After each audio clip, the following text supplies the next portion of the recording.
오늘은 2003년도 1월 9일입니다. 2023년 1월 9일, 그러니까 새해 달력을 교체한 지 8회 되는 날입니다. 새해 달력을 교체하면 늘 기대와 설렘이 있습니다. 새해에 대한 기대입니다. 이 세상에 태어난 사람들은 일평생 살아가면서 1년에 한 번씩 달력을 교체합니다. 이 자리에 앉아 있는 사람 중에서 청년들이라면 그동안에 20번에서 30번 달력을 교체했을 것이고, 나이 드신 분들이라면 70번, 80번 달력을 교체했을 것입니다. 달력을 교체할 때마다 분명히 설렘이 있었고 기대가 있었을 것입니다. 그런데 어떻습니까? 살아보니까 달력을 교체하니까 정말 새해가 됩니까? 기대와 설레임은 며칠 가지 않습니다. 그리고 아무리 달력을 교체해도 새해가 아니라 묵은 해의 연장일 뿐임을 우리는 이미 지난 세월 동안 경험하지 않았습니까?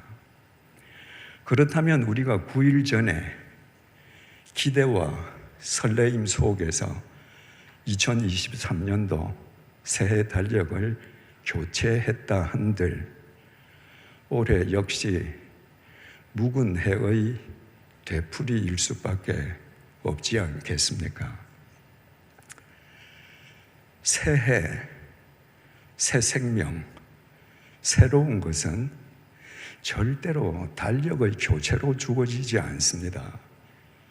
바꾸어 말씀드리면 새로운 생명, 새해, 새로운 존재는 이 세상의 것으로는 주어지지 않는다는 말입니다. 이 세상에 있는 것은 모두 시간과 공간의 지배를 받습니다. 시간과 공간의 지배를 받는 것은 바꾸어 말하면 지금 쇠퇴하고 소멸하는 중에 있다는 말입니다. 여러분, 쇠퇴하고 소멸하는 것이 어떻게 새로운 것을 생성해 주겠습니까? 그래서 세상의 것으로부터는 절대로 새 것이 주어지지 않습니다. 만약에 인간이 달력의 교체와 상관없이 그 존재가 정말 새로워질 수 있다면 그 사람이 1월 1일이 아니라 1년 중간 7월 15일, 8월 15일에 있다 할지라도 그는 새해에 있는 것이고 새날에 있는 것이고 새 시간에 있는 것입니다. 그런데 죄성을 가진 인간이 새로운 존재가 될 수 있겠습니까? 오죽하면 사람들마저도 인간은 안 바뀐다고 그러지 않습니까? 인간은 고쳐서 쓰는 게 아니라고 말합니다. 인간은 바뀌지 않는다는 말입니다. 그런데 인간 존재가 바뀐다고 단언한 사람이 있었습니다. 우리 신앙의 본이 되는 사도 바울입니다. 그는 본래 예수 믿는 사람들을 색출하고 연행하고 투옥시키는 것을 천직으로 삼던 예수의 대적이었습니다. 그런데 그 바울의 존재가 새로워졌습니다. 한순간에 새로워진 것이 아니라 그의 존재가 새로워진 이후 로마에서 참수형을 당해 죽을 때까지 그는 새 존재로 일관했습니다. 그리고 그는 누구든지 새로운 존재가 될 수 있다고 선언합니다. 그 개인의 신앙 고백일 뿐만 아니라 자신의 고백 속에 우리 모두를 초청하는 것입니다. 그렇다면 달력의 교체로도 새로워지지 않는 우리가 어떻게 새로운 존재로 살 수 있는가? 바울의 고백 증언을 함께 들어보겠습니다. 본문 13절입니다. 우리가 만일 미쳤어도 하나님을 위한 것이요 정신이 온전하여도 너희를 위한 것이니. 세 번역이 이 구절을 아주 쉽게 번역했습니다. 우리가 미쳤다고 하면 하나님께 미친 것이요 정신이 온전하다고 하면 여러분들을 두고 온전한 것입니다. 초대교회 시절에 많은 사람들이 예수쟁이들을 미쳤다고 했습니다. 죽은 예수가 살아났다느니 서로 빵을 떼고 포도주를 먹으면서 예수의 살을 먹고 예수의 피를 마시자. 이거 정신 나간 사람들 소리 아닙니까?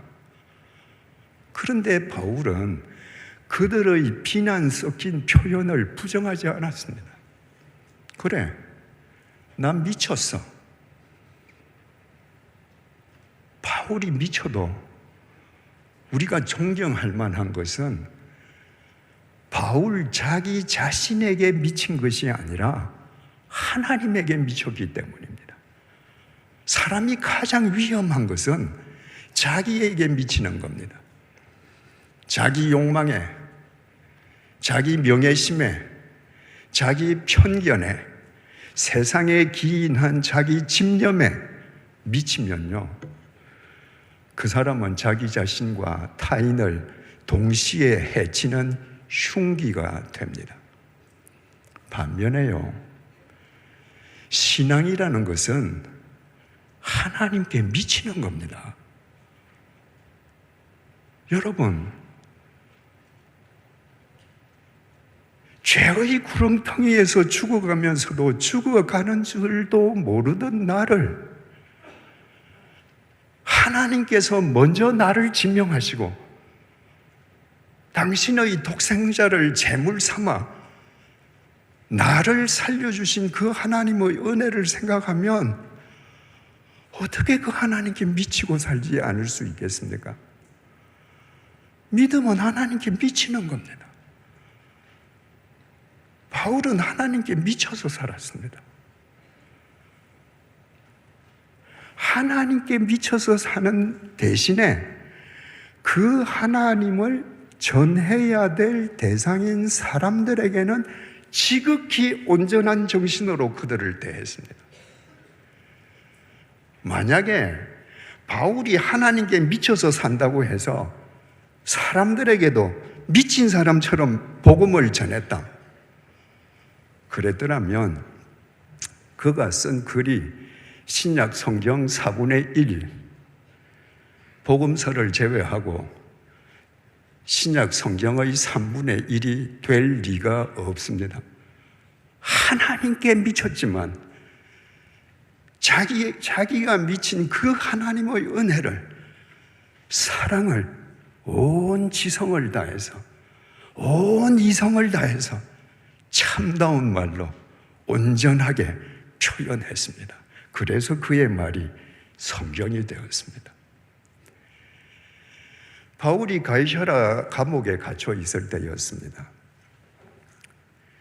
새로 부임했던 베스도 총독이 아그리빠 왕과 함께 바울을 불러내고 신문을 합니다. 그 자리에서 바울이 예수 그리스도께서 어떻게 죽음을 깨트리고 부활하셨으며 그 부활하신 주님께서 어떻게 교회를 짓밟던 바울 자기를 구원하시고 자기에게 어떻게 사명을 주셨는지를 설명했습니다. 바울의 설명을 듣던 베스도 총독이, 바울아, 너 미쳤구나. 네 많은 학문이 너를 미치게 하는구나. 베스도 총독이 들어도 이건 미친 소리거든요.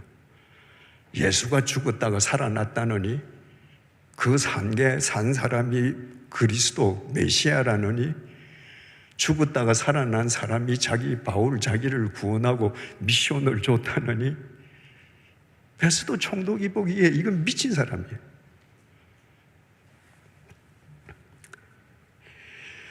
바울이 사도행전 26장 25절을 통해서 이렇게 답합니다. 바울이 이르되 베스도 각하여 내가 미친 것이 아니요 참되고 온전한 말을 하나이다. 나는 사람에게는 미친 소리 하지 않습니다. 나는 당신에게 참되고 온전한 말을 지금 하고 있습니다.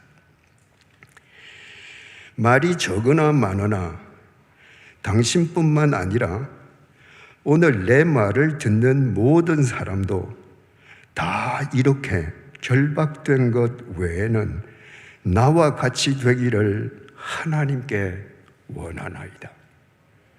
당신들 모두 내가 이렇게 결박된 것 그것만 빼고 여러분들도 하나님께 미치기를 원합니다. 여러분, 신앙의 성숙이 뭔지 아십니까? 성숙한 신앙은 하나님께는 미쳐서 살고 사람에게는 지극히 이성적이고 온전한 정신으로 말하는 사람들입니다. 그 사람들의 말이 복음의 정언이 되는 것입니다. 여러분, 하나님께 미쳐서 삽니까? 여러분들이 하나님께 미쳐 있지 않다면 제가 단언합니다. 여러분은 하나님 뜻대로 살 수 없습니다. 하나님한테 미친 사람만 하나님 뜻대로 살 수 있습니다. 본문 14절입니다. 그리스도의 사랑이 우리를 강권하시는도다.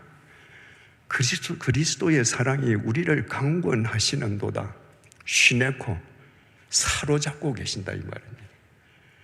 그리스도의 사랑이 나를 사로잡고 계십니다. 그래서 나는 미쳐 삽니다. 어떤 사랑?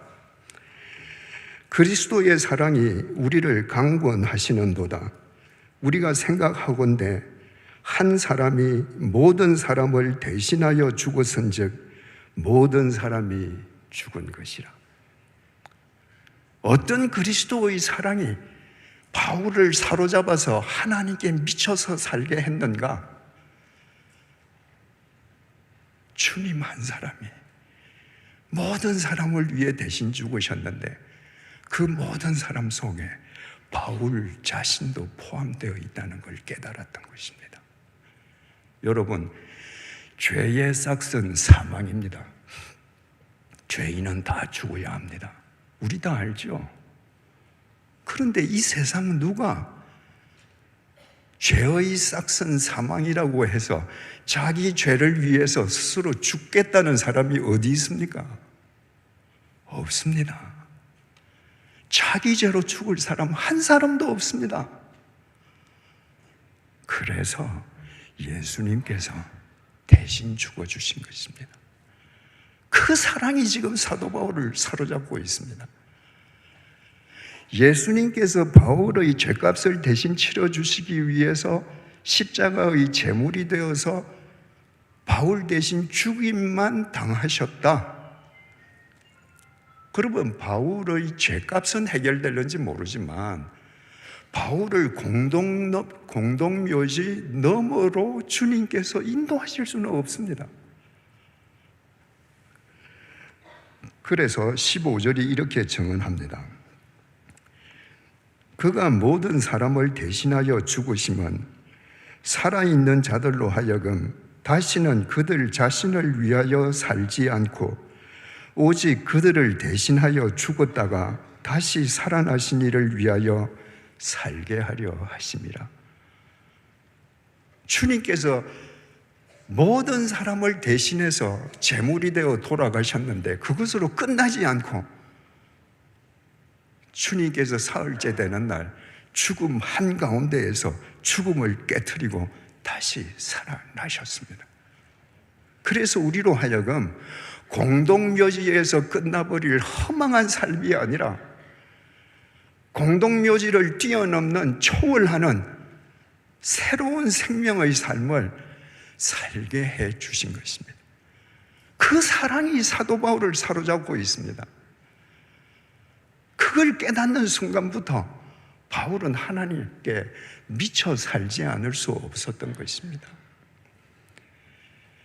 주님께서 우리를 대신하여 죽으셨기 때문에,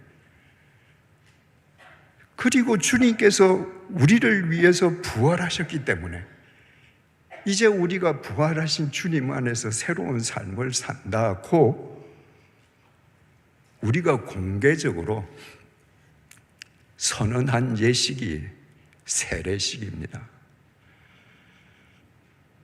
여기에 계신 분들 대부분이 세례를 받으셨을 터인데, 여러분이 세례를 받으셨다는 것은 지금 바울이 고백한 이 고백을 내 삶으로 받아들이고 내 삶으로 실천하겠습니다를 선언한 것입니다. 바울은 로마서 6장 3절에서 5절을 통해서 세례를 이렇게 정의합니다. 무릇 그리스도 예수와 합하여 세례를 받은 우리는 그의 죽으심과 합하여 세례를 받은 줄을 알지 못하느냐. 그러므로 우리가 그의 죽으심과 합하여 세례를 받음으로 그와 함께 장사되었나니 이는 아버지의 영광으로 말미암아 그리스도를 죽은 자 가운데서 살리심과 같이 우리로 또한 새 생명 가운데서 행하게 하려 함이라. 만일 우리가 그의 죽으심과 같은 모양으로 연합한 자가 되었으면 또한 그의 부활과 같은 모양으로 연합한 자도 되리라. 바울은 세례의 뜻을 그리스도와의 연합으로 정의했습니다.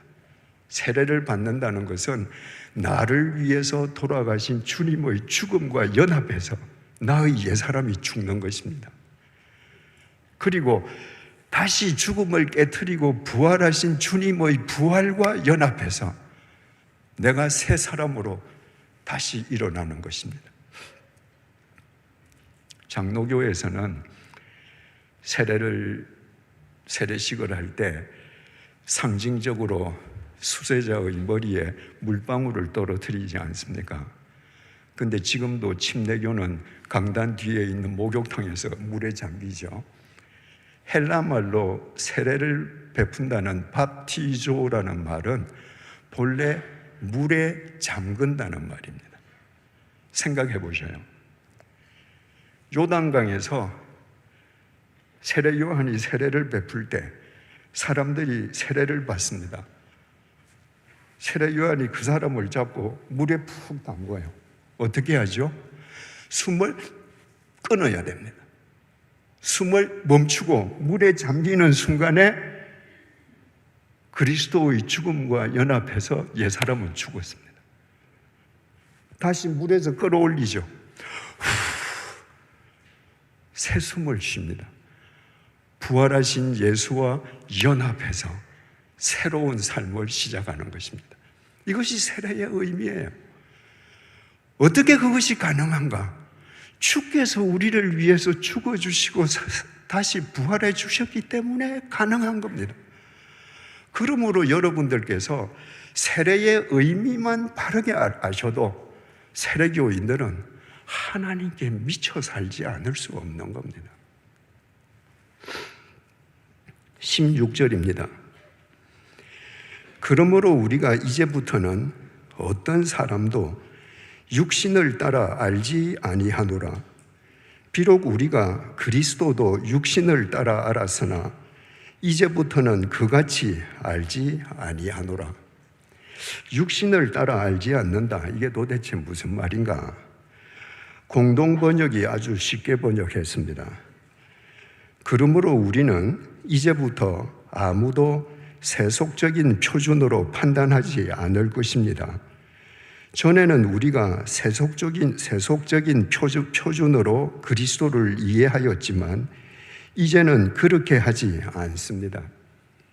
육체를 따라 판단한다는 것은 세속적인 기준, 다시 말하면 인간적인 잣대. 바울이 옛날에는 예수를 인간적인 잣대로 판단했다는 거예요. 근데 이제는 그렇게 안 한다는 겁니다. 바울도 다른 유대인들과 똑같은 메시아관을 갖고 있었습니다. 백성들을 구원하시기 위해 오실 메시아는 정치적인 메시아야. 로마 제국을 몰아내고 정치적인 해방을 가져다 주고 경제적인 번영을 가져다 줄 정치적인 메시아였습니다. 그런데 저 갈릴리 빈민촌 출신 예수, 무기력하게 국사범으로 십자가에 못 박혀 죽은 예수, 그 예수가 메시아라고 제자들이 부활했다고 정언하고 다니는 겁니다. 바울로서는 세속적인 기준으로 볼 때 용납할 수 없는 일이었습니다. 그래서 바울이 예수 믿는 사람들을 핍박했던 것입니다. 메시아가 아닌 사람을 메시아라고 정언하고 다녔기 때문에. 그런데 알고 보니 예수께서 그렇게 무기력하게 십자가에 못 박혀 돌아가셨던 것이 바울 자기 자신을 살려주시기 위함이었던 것입니다. 세속적인 기준으로 보면 정치적인 메시아도 아니요 죽어 마땅한 사람인데 세속적인 기준을 뛰어넘어 하나님의 기준으로 보니 나를 살리신 메시아이신 거예요. 그래서 앞으로 나는 절대로 인간적인 잣대로 그리스도를 더 이상 판단하지 않는다. 다른 사람도 그렇게 판단하지 않는다.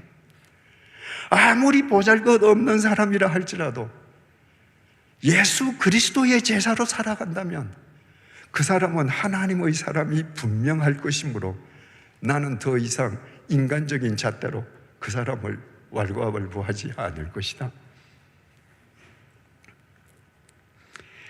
17절입니다. 우리가 잘 아는 구절입니다. 이렇게 하나님께 미쳐서 살고 왜 미쳐서 사는지를 이야기하고 나서 바울이 고백합니다.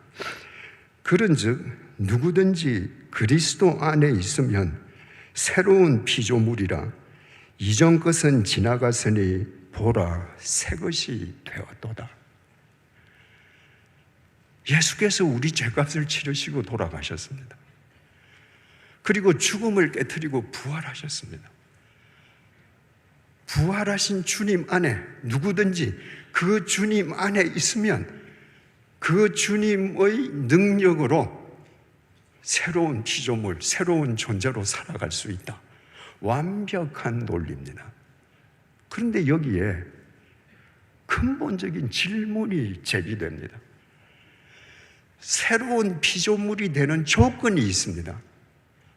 누구든지 그리스도 안에 있어야 된다는 거예요. 그렇다면 우리가 그 안에 있어야 할 그리스도는 대체 어디에 계시는 겁니까? 우리 다 그리스도 안에서 새로운 사람이 되기를 원해요. 우리가 새로운 사람이 되기를 얼마나 소망합니까? 아침에 결심했는데 점심 때면 안 되지 않습니까? 그래서 우리는 그리스도 안에서 좀 새로운 존재가 되면 좋겠습니다. 근데 그 그리스도가 어디에 계시냐 말이에요.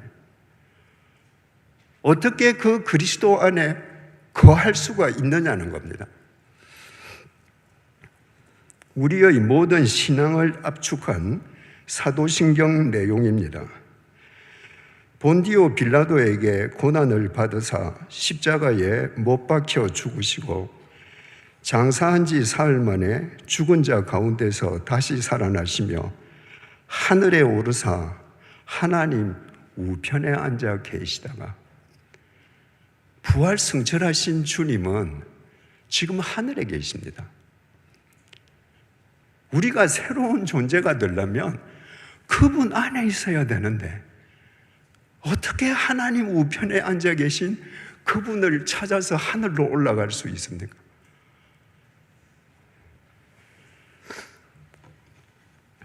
요한복음 1장 1절에서 3절입니다.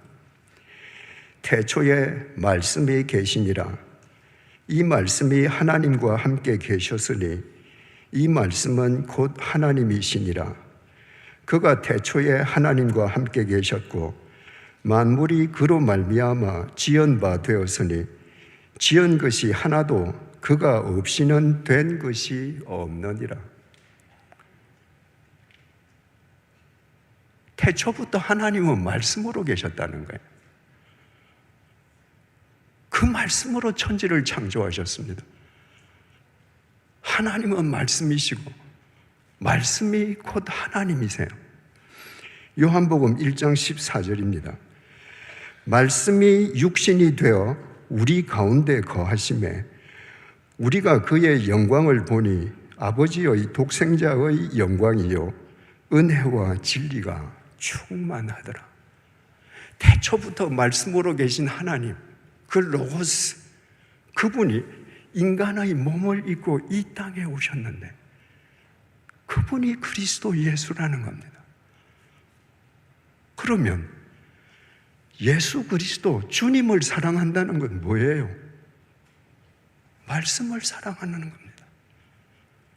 말씀이 육신을 입고 이 땅에 오셨으니까 그 주님을 사랑하는 것은 그분의 말씀을 사랑하는 겁니다. 왜? 그 로고스가 주님이시고 주님이 말씀이시기 때문입니다. 그래서 주님께서 이렇게 말씀하십니다. 요한복음 14장 21절입니다.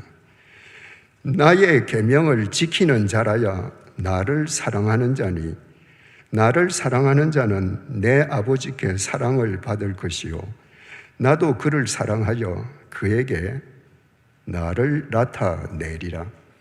얘들아, 나를 사랑한다는 게 뭔지 아니? 내 계명, 내 로고스를 지키는 거야. 내 말을 지키는 것이 나를 사랑하는 것이고 나아가서 아버지를 사랑하는 것이야. 그렇다면 우리 답을 얻었습니다. 누구든지 주 안에 있으면 새로운 피조물이나 그 안에 있어야 할 주님이 어디에 계시는가? 주님의 말씀입니다. 5장 17절을 다시 보겠습니다. 그런적은 뭐죠? 주님께서 우리를 위해서 죽임당하시고 부활하셔서 우리에게 새 길을 주셨은즉 누구든지 남녀노소 빈부 귀천 말할 것도 없고 바울처럼 교회를 짓밟던 예수의 대적까지 포함해서 누구든지 그 누구든지에는 두말할 것도 없이 저와 여러분도 포함됩니다. 그리스도 안에 있으면 이제 주석을 가하자면 주님의 말씀 안에 있으면 여러분 주님의 말씀은 태초에 천지를 창조하신 말씀입니다. 내가 주님의 말씀 안에 있을 때 그 말씀이 나를 새롭게 빚으십니다. 누구든지 주님의 말씀 안에 있으면 새로운 피조물이라. 그 사람이 변해, 그 사람이 아름답게 언행이 변해, 이게 아닙니다. 크티시스, 하나님 입장에서 보면 창조물이고 인간의 입장에서 보면 피조물입니다. 주님의 창조의 말씀 속에 있을 때, 말씀 속에 있다는 건 무슨 말이죠? 말씀대로 행하는 겁니다. 내가 말씀대로 행하면 그 말씀이 나를 사로잡고 나를 빚어요. 그러면 내가 생각이 바뀌고 내 마음이 선해지는 그런 약간의 변화가 아니라 아예 내가 그 말씀에 의해서 새로운 창조물로 빚어진다는 거예요. 이전 것, 예전의 나, 지나갔으니 과거형입니다. 내가 말씀 속에서 살아가는 한, 말씀을 행하는 한, 말씀이 나를 새롭게 빚기 시작하는 한, 과거의 나는 이미 없어졌습니다. 과거형입니다. 왜? 현재 진행형으로 하나님의 말씀이 나를 새롭게 빚고 있기 때문입니다. 보라, 보라. 우리나라 말에는 보라 이런 감탄사가 없죠. 이 보라라는 것 이두 감탄사인데요, 이걸 바울이 지금 이 고백을 하는 그 뉘앙스를 그대로 살린다면 여러분 나 좀 보세요, 나 좀 봐요 이 말입니다.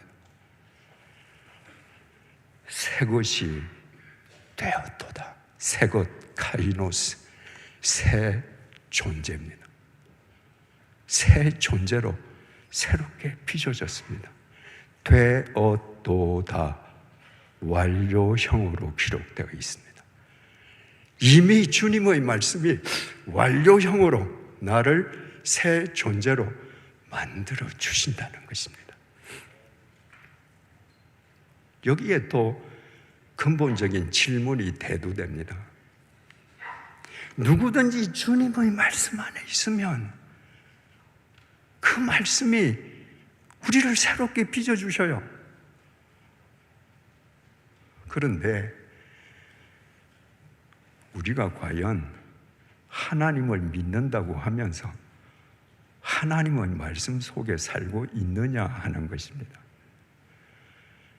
여러분들이 하나님의 말씀 속에 살고 있다면 벌써 새로운 존재로 새롭게 빚어졌을 터인데, 여러분이 그렇게 되고 싶은 새로운 존재가 되지 않는다는 것은 여러분들이 여전히 말씀 밖에 있다는 증거 아니겠습니까?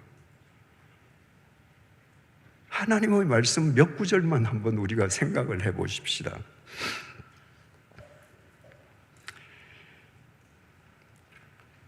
마태복음 16장 24절입니다. 이에 예수께서 제자들에게 이르시되 누구든지 나를 따라오려거든 자기를 부인하고 자기 십자가를 지고 나를 따를 것이니라. 주님을 따르는 사람의 대존재입니다. 주님을 따르기 위해서는 자기를 부인해야 합니다. 이 말을 뒤집으면 네가 예배당 나가서 열심히 봉사하냐? 예배 시간마다 참석하냐?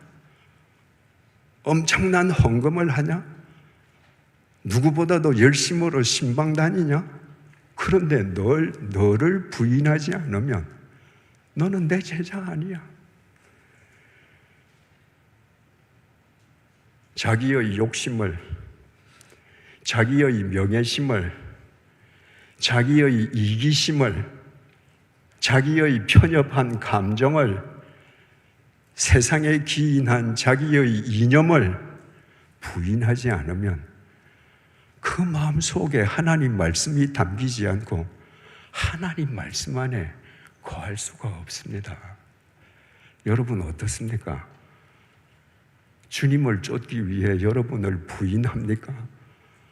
아니면 여러분의 욕망, 여러분이 성취하기를 원하는 것들, 그것들을 이루기 위해서 새벽부터 예배당에 나와서 하나님을 붙잡습니까? 마태복음 20장 26절에서 28절입니다. 너희 중에 누구든지 크고자 하는 자는 너희를 섬기는 자가 되고 너희 중에 누구든지 으뜸이 되고자 하는 자는 너희의 종이 되어야 하리라. 인자가 온 것은 섬김을 받으려 함이 아니라 도리어 섬기려 하고 자기 목숨을 많은 사람의 대속물로 주려 함이니라. 여러분, 우리 너무 잘 아는 말씀이지 않습니까? 얘들아, 너희가 정말 큰 사람이 되기를 원하니 그러면 먼저 섬기는 사람이 되거라. 너희가 너희 가운데서 으뜸이 되기를 원하니?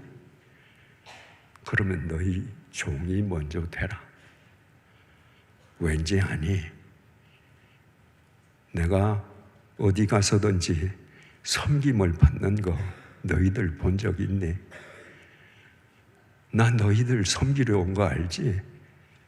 그래서 내가 십자가에서 제물이 되어서 너희들 대속물로 너희들을 섬기려 하는 거야. 너희들이 내 제자라면 너희들도 그렇게 살아. 여러분들 이 말씀 안에 계십니까? 오늘 한국 교회에 크고 작은 내홍이 있는 것은 전부 이 말씀을 짓밟고 있기 때문입니다.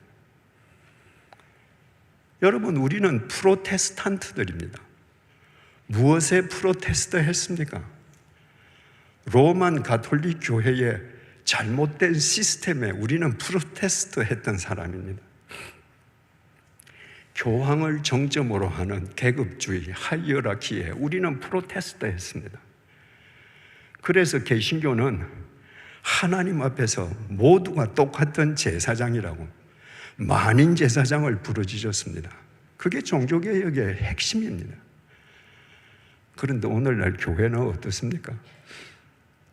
교인, 서리집사, 안수집사, 권사, 장로, 철저하게 하이어라키 계급주의입니다. 이건 프로테스탄트가 아닙니다. 프로테스트 하지 않습니다. 하나님의 말씀 안에 있지 않습니다. 여러분, 정말 내가 남을 섬기는 자가 되고 종이 된다고 하면 장로를 선출하는데 선거운동을 할 수 있습니까? 장로 계급 보세요. 다 같은 장로가 아닙니다. 원로장로, 시무장로, 협동장로, 은퇴장로, 시무장로가 20명, 그 20명 1번부터 20번까지 서열 다 있습니다.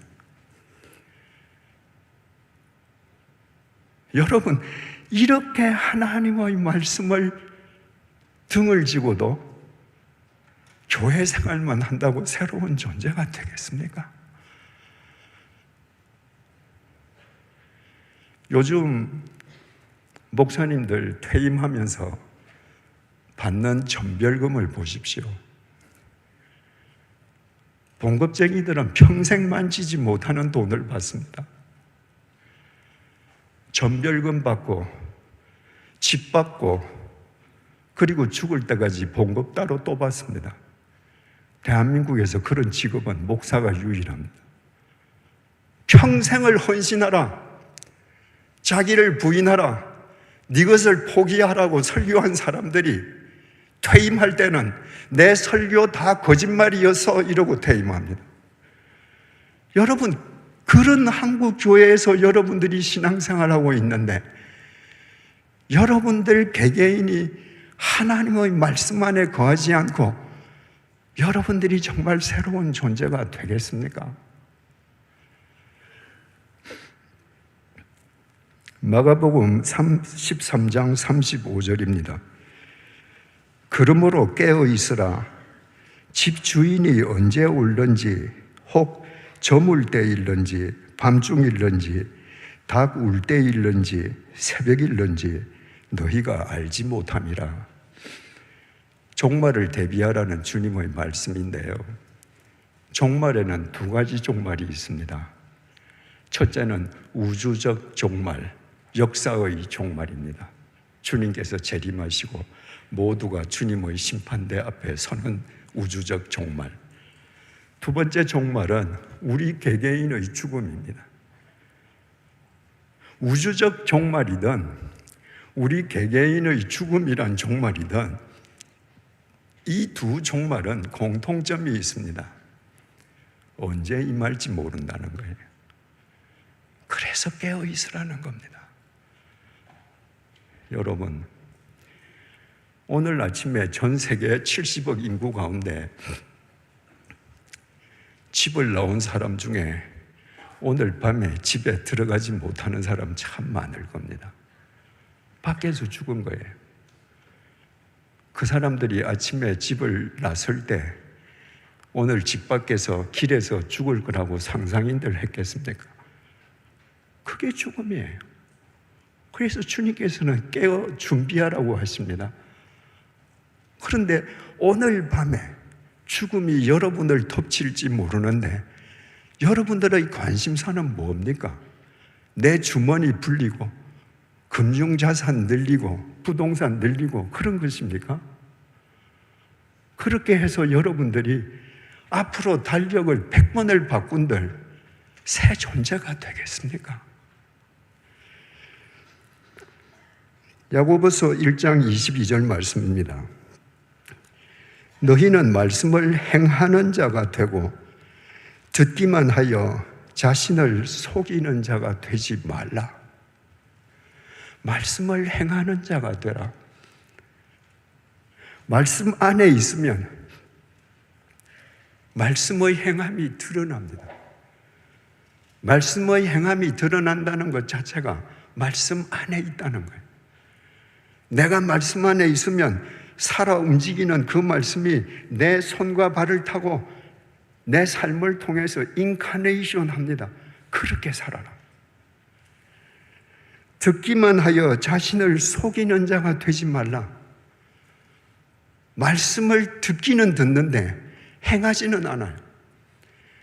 행하지 않는다는 것은 말씀 속에 있지 않다는 말입니다. 말씀 속에 있지 않다는 것은 새로운 존재가 되지 못한다는 거예요.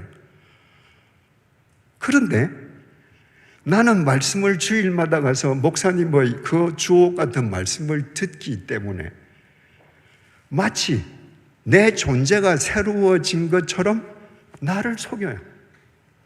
그리고 자신에게 속습니다. 많은 사람들이 그렇게 속습니다. 너는 말씀을 듣기만 하여 너를 속이는 자가 되지 말라. 야고보 사도는 예수님의 동생입니다. 본질적으로 성자 하나님 예수님과 인간의 아들 야고보는 형제가 될 수 없죠. 그러나 마리아의 한 태에서 태어났다는 의미에서 형제이기도 했습니다. 그런 의미에서 예수님께서 부활 승천하신 뒤에 야고보 사도가 초대교회 최고 지도자 역할을 합니다. 그 야고보가 지금 하는 말이에요. 2000년 전에 이미 야고보가 볼 때 말씀 안에 거하면서 행함으로 새로워지는 사람은 극소수고 말씀을 듣기만 하면서 마치 새로워진 것처럼 자신을 속이는 사람들이 부지기수인 거예요. 그러지 마라.